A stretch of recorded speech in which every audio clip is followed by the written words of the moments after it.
Friends, आज इस video में बात करने वाले वैद्युत रसायन पार्ट 3 कक्षा 12 केमिस्ट्री में कि निर्नष्ट अपक्रिया क्या होती है। प्रश्न कई तरह से पूछ सकता है कि निर्नष्ट समीकरण की व्याख्या कीजिए, निर्नष्ट के इलेक्ट्रोड विभव का समीकरण लिखिए और उसमें दिए गए संकेतों को स्पष्ट कीजिए।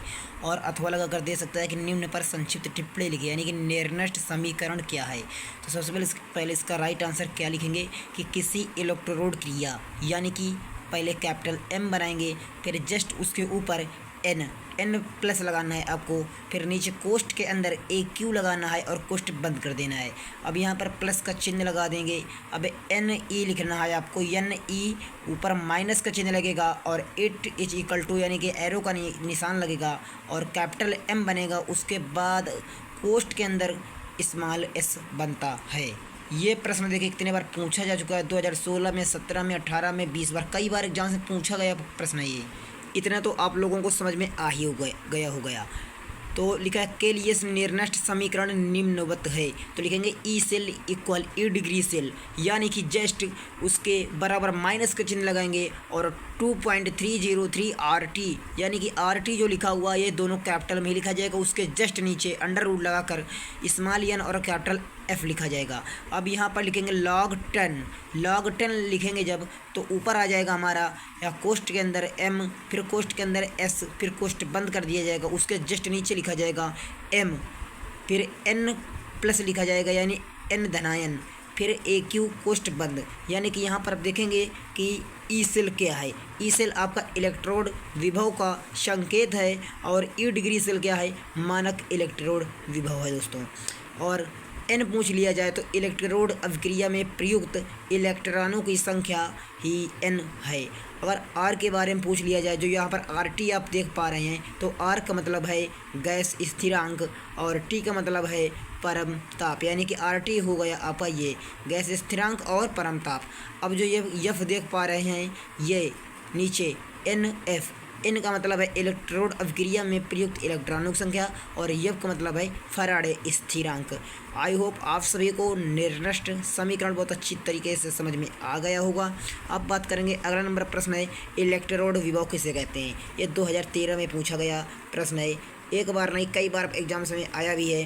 तो इसमें दो टाइप से प्रश्न पूछ सकता है कि इलेक्ट्रोड विभव किसे कहते हैं या इलेक्ट्रोड विभव पर संक्षिप्त टिप्पणी लिखिए।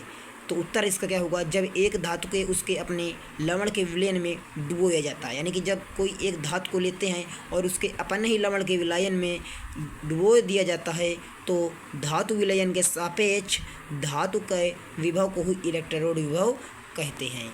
यानी कि दूसरे शब्दों पर, यानी सरल शब्दों पर आप कह सकते हैं कि इलेक्ट्रोड तथा वैद्युत अपघट्ट के बीच उत्पन्न जो विभवांतर होता है उसी को इलेक्ट्रोड विभव कहते हैं।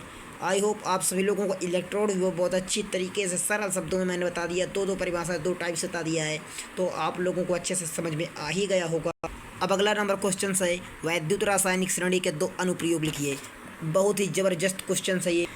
तो वैद्युत रासायनिक श्रेणी के दो अनुप्रयोग मैं आपको बता रहा हूँ। नंबर 1 पर लिखा हुआ है कि विद्युत सेलों में इलेक्ट्रोड युग्मों यानी कि जोड़ों का विद्युत वाहक बल ज्ञात करना, इसका नंबर 1 पॉइंट होगा।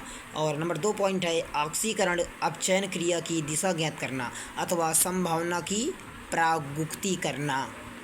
अब अगला नंबर क्वेश्चन दिया गया है मानक इलेक्ट्रोड विभव किसे कहते हैं, यानी कि मानक इलेक्ट्रोड विभव क्या है या मानक इलेक्ट्रोड विभव को उदाहरण सहित समझाइए, या फिर मानक इलेक्ट्रोड विभव क्या है, इलेक्ट्रोड विभव तथा मानक इलेक्ट्रोड विभव में संबंध बताइए। तो आप इसे से बहुत अच्छी तरीके से रट लीजिए, क्योंकि ये 14, 15, 12, 17 में आ चुका है। इसमें क्या लिखेंगे, किसी धातु के क्षण को 25 डिग्री पर एक मोलर धातु आयन सांद्रता के विलयन में डुबोने पर धातु और विलयन के मध्य जो विभवांतर उत्पन्न होता है उसी धातु का मानक इलेक्ट्रोड विभव ई डिग्री कहते हैं। यानी कि इसे फिर से एक बार समझेंगे, यानी किसी धातु को लेते हैं और उसी क्षण को 25 डिग्री पर एक मोलर धातु आयन सांद्रता के विलयन पर डुबो देते हैं। जैसे ही डुबोएंगे तो धातु और विलयन के बीच जो विभवांतर उत्पन्न होता है उसी को मानक इलेक्ट्रोड विभव यानी कि ई डिग्री कहते हैं। अब धातुओं के मानक इलेक्ट्रोड विभव उनकी इलेक्ट्रॉन त्याग करके धनायन बनाने की यानी कि ऑक्सीकृत होने की प्रवृत्ति की परिमाणात्मक माप है। अब बात करेंगे इन दोनों में संबंध क्या है, यानी कि इलेक्ट्रोड विभव और मानक इलेक्ट्रोड विभव में संबंध देख लेंगे। तो लिखा गया है इलेक्ट्रोड विभव यानी कि इसे कैपिटल ई से डिनोट यानी कि प्रतीक है इसका, और मानक इलेक्ट्रोड विभव ई डिग्री में संबंध। माना एक इलेक्ट्रोड विभव एक इलेक्ट्रोड क्रिया है Mn प्लस Ne माइनस, यानी कि जब ऐसे ही एरो लगाएंगे तब M बन जाएगा, यानी कि Mn जो देख रहे हैं ये धातु है और Ne एक आयन है, और M जो है ये ऑलरेडी एक धातु बन चुकी है। अब यहाँ से उसके नीचे आएंगे निर्णय समीकरण दिया गया है ई सेल इक्वल ई डिग्री सेल माइनस 2.303 RT अपान NF log 10 फिर 1 अपान Mn प्लस। अब इसको यहाँ से छोड़ देंगे क्योंकि वहाँ पर च्युरिकल लिखा गया है।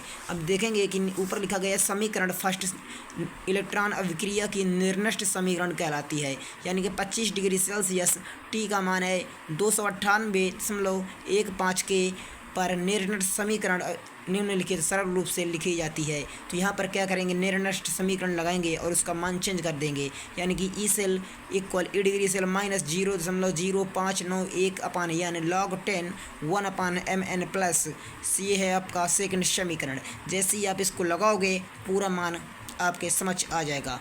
और फिर मिलेंगे अगले वीडियो में। आधा चैप्टर अभी और बचा है, बहुत ही गजब तरीके से मैं पढ़ाऊँगा आप लोगों को, बस आपका सपोर्ट और प्यार की ज़रूरत है।